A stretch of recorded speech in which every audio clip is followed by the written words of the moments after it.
In this episode of Down Payment, we are going to take an introspective approach to management. So your own management style, whether you're a dealer or you are a manager in your dealership, you want to get some feedback on your management effectiveness. We're going to talk about how to do that in this episode of Down Payment.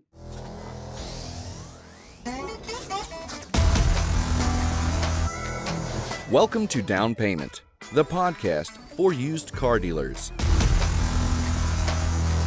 Prepare to learn something new about the industry that keeps us moving.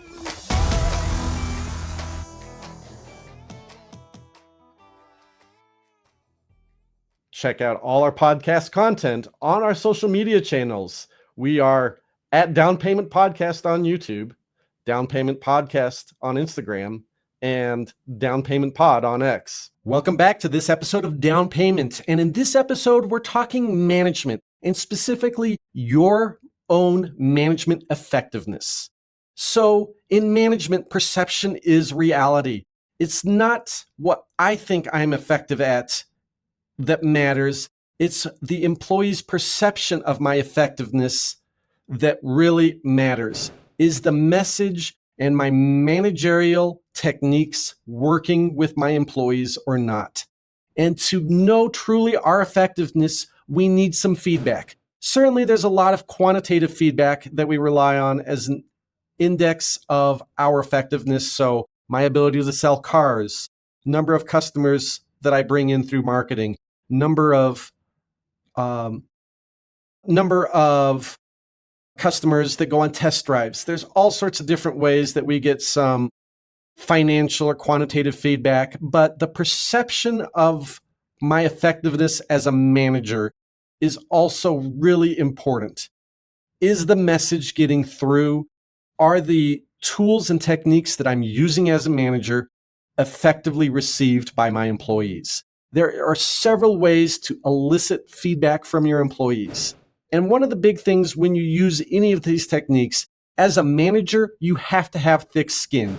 You got to be prepared for negative feedback. And that's okay. If I only get positive feedback, I have nothing that I can do to make myself better. It's the negative feedback that helps me elicit change in myself and make myself more effective going forward. So the first thing that we can do is do an anonymous feedback survey. This is where you create a survey with some questions and distribute it to your employees. And you're going to want to do something like on a 1 to 10 scale, one of those Likert scales. And you're going to want to ask questions like, am I approachable? How comfortable do you feel bringing me bad news? How comfortable do you feel bringing me good news? Am I effective at providing you feedback or instruction? And then ask some open-ended questions. In a lot of ways, this is what elicits the most valuable information. What aspects of my communication style do you appreciate the most?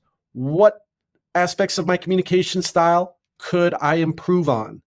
What are areas of improvement? How do I provide support during work-related challenges? And then any other comments or suggestions. The anonymous feedback survey, really valuable tool. The next thing you can do, though, is do one-on-one meetings. One-on-one meetings with the people that you are responsible for as a manager. And then ask them questions. This is an opportunity to say, I am looking for honest feedback. What do you feel my strengths are as a manager? Can you share a time when you felt supported by my management? Or can you share a time when you felt that I didn't provide you adequate support? How can I better assist you in your role? What feedback do you have about our team dynamics? And are there any specific improvements that you would like to see in our work environment? The values of these one-on-one meetings are numerous. Not only are you getting feedback on the effectiveness of your management, but you're also indicating to the employee that they have an important opinion to offer. And it makes them feel like they're a valued member of the team. It is a great way to build a relationship with the people that you're responsible for.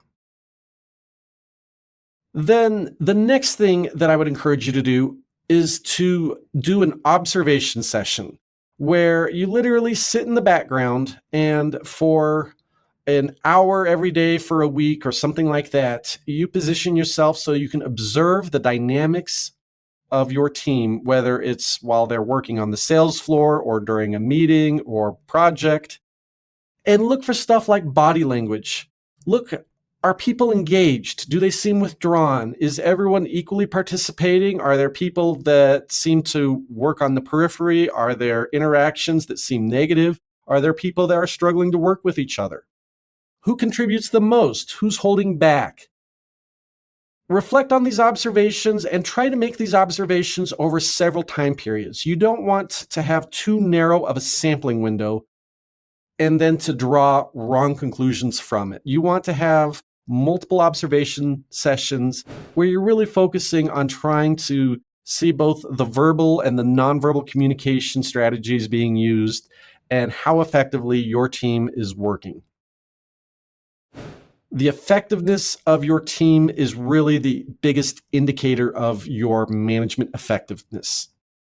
And then the next thing is you really want to encourage an open communications culture.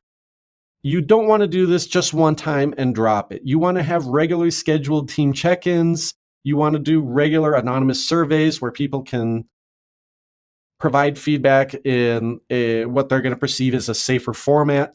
And then you want to make sure that you have that open door policy where people can come in, not necessarily jumping over managers below you, but ahead of them, but still that there is a way for them to communicate their concerns with you, opportunities, things the business is missing out on. Across the entire gamut, you want to make sure that you have an open communication culture. And then the final thing is when you have employees leave the business, whether for another job or voluntary quitting, you want to conduct exit interviews. And there's an argument for having a third-party HR person conduct those exit interviews. There's an argument to be made for the manager conducting those exit interviews. Whichever strategy you take, you want to make sure you're conducting an exit interview and asking a prepared set of questions. What led you to leave? What led you to decide to leave our organization? What aspects of my management style impacted your decision, if any? Can you describe what you valued most during your time here? And what improvements do you suggest for the future?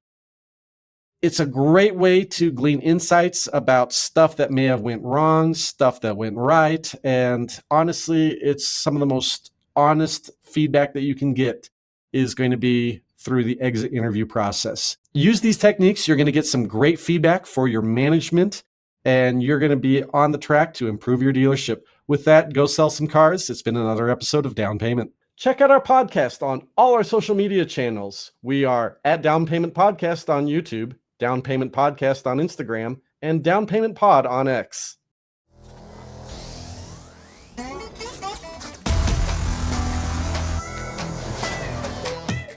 Thank you for listening. Down Payment, the podcast for used car dealers, is a production of Meta Financial Services Incorporated.